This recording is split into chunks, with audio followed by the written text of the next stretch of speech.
अमानत है, सोसाइटी में भी वो अमानत है। आप मानते हैं इस बात को?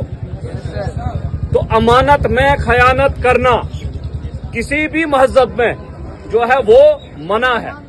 अमानत में खयानत करना गुनाह है, चाहे वो कोई भी महज़ब क्यों ना हो। इसलिए ये ड्रग्स लेकर हम ऊपर वाले के दिए हुई अमानत को खयानत कर रहे हैं, इसलिए हमें इस चीज से बचना है।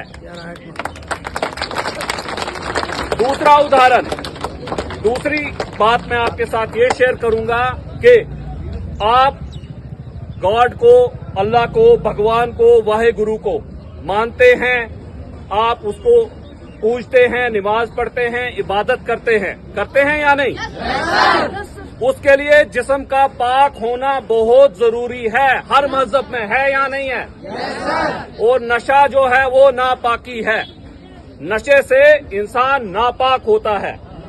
इसलिए जो है इस नशे से हमें अपने आप को बचाना है। ठीक बोल रहा हूँ चाचा? गलत